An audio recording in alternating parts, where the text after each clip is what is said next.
saints of intercessors, yeah. I work with intercessors, so I can tell you from experience. I told you one from missionaries.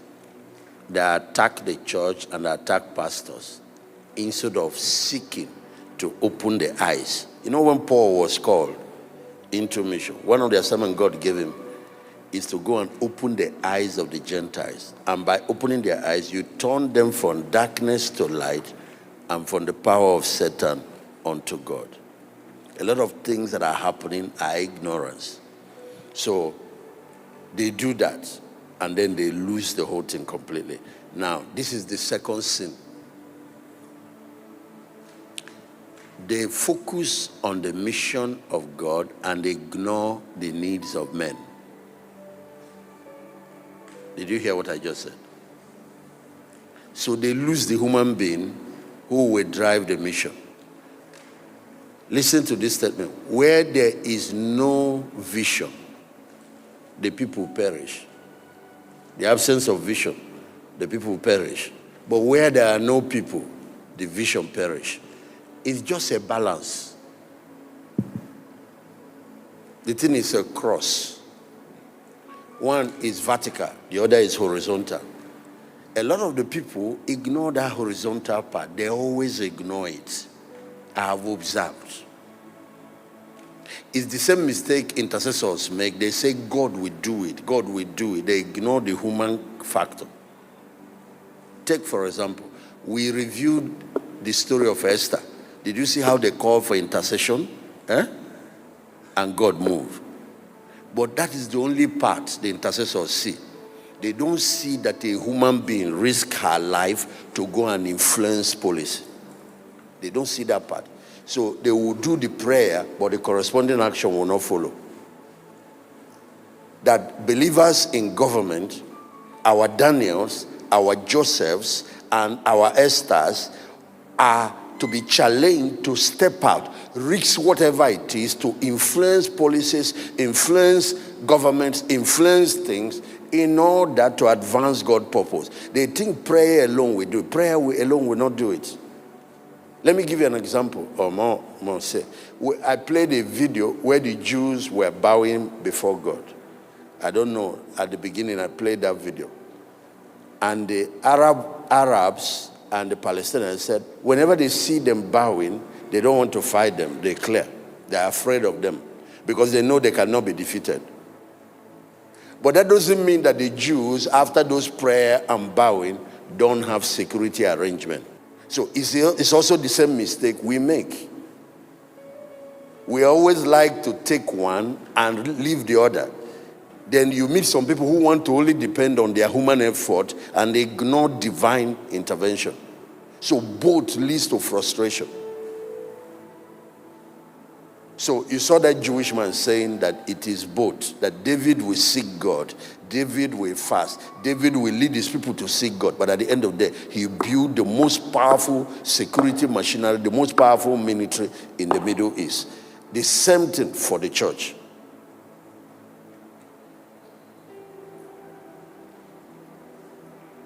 When it comes to revival, you see some people who say God will do it. It's purely a move of God. It's not. Read Joel. Joel chapter 2 gave conditions for revival that human beings must meet. Then God will intervene. So if they think it's only God, maybe the day God decides, he will move. It's a joke. So what is the sin of many missions? The sin of they take one component and leave the human factor. The only human factor I see they talk about is they need to mobilize and all of that. But you see, what about the relationship management that guarantees that that thing is successful? What about managing the relationship with the churches? What about managing the relationship with the donors? What about managing the relationship with even managing the missionaries in the field?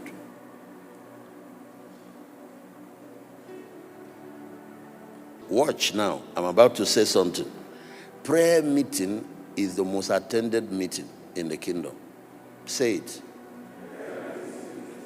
But what is the experience of most pastors? Is it not the least attended? So what we're asking you is to balance it. Love the Lord your God with all your heart and love your fellow men as yourself. If your ministry does not show love to human beings, that ministry will fail. That ministry will be poor. That ministry won't have manpower. That ministry won't have people. That ministry won't have followership. And then you think it's the devil. Because there is nothing for them.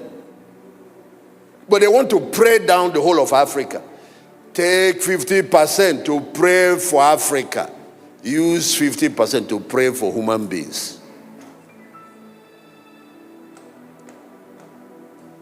That's why your hairs are falling off.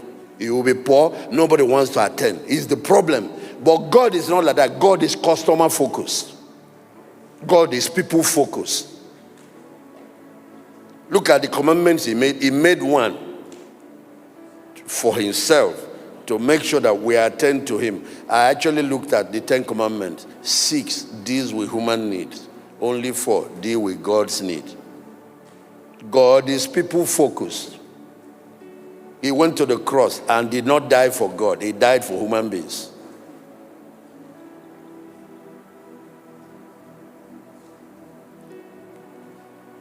That's why, before we talk about mission deals with men. God's redemptive plan for mankind. But there's something that comes. God's own glory. God's worship. Is the balance.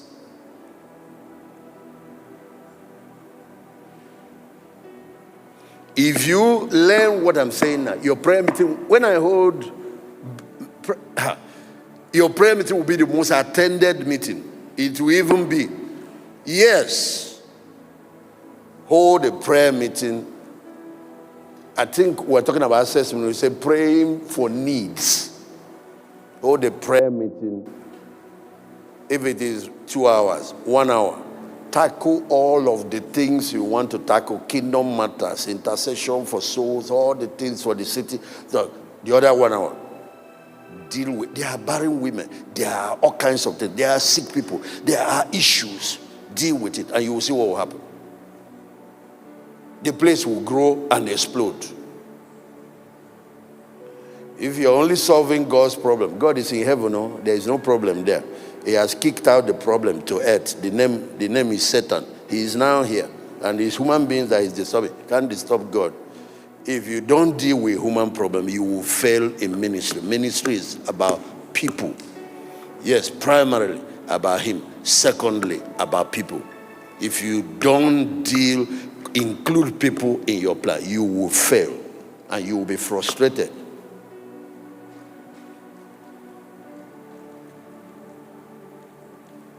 Covenant keeping God, Yahweh. Covenant keeping God, Yahweh. Covenant keeping. Let me give you an example. We're in Delta State, and maybe I don't know the other states that are here. When we were in Abuja, the whole focus of the intercession was the north. You can't come to Delta State and focus all the intercession on the north. People will wait 5 minutes to the end of the prayer, they will show up. It's only a fewer people whose commitment, in whose life the cross has done its proper work, that will come there. You can't do that.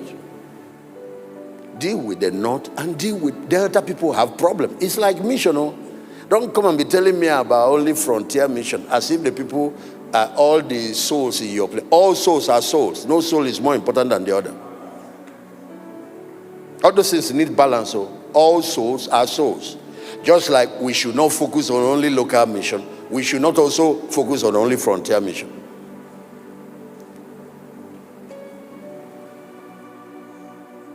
Did you hear what I just said? All souls are souls. No human blood is more important than the other. So on that basis, we can't leave the people that are not rich and focus only on the rich. But on the other way, we can't also leave the people that are within our environment that are not being rich. A leader balances between ministry to his people and ministry to.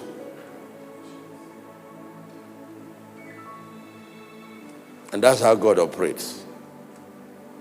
Do you know that's what you do as pastors?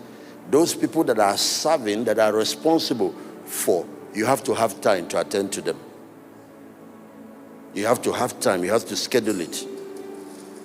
Your intercessors, your workers, your leaders, your givers. If you don't, very soon you notice that man that used to, next time you find him, the enemy has waylaid him. You will hear of all sorts of things that's happened to him.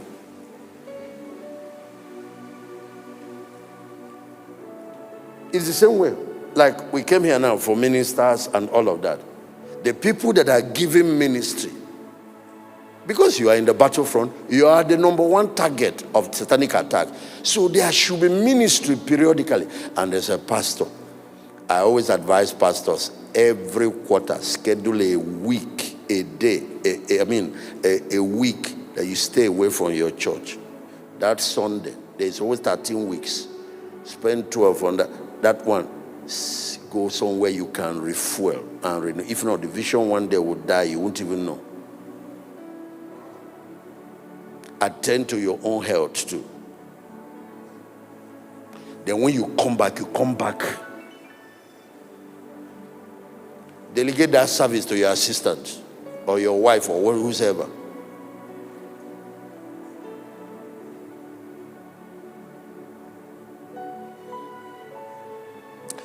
Even me that said I've gone into the field, I have times I come back to attend to our leaders. If not, the next thing you'll find that you are there is no rope holding you.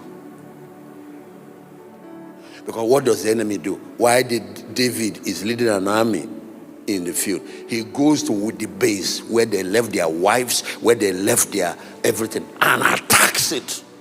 That was the day his men almost stoned him. That's what he does. If you cut off logistics, an army will be destroyed in the field. Oh yes.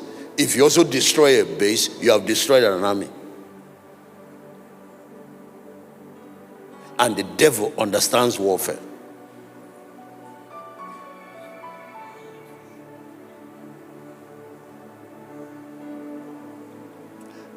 Those who are in the field must have an Antioch that they relate with, like Paul, where they return to once in a while, a base, a church base, an agency base, some donor base, sending base, some, and you don't have anybody sending you. That's why Global Mission Network, we're going to find all these missionaries that don't have any landing and give them help.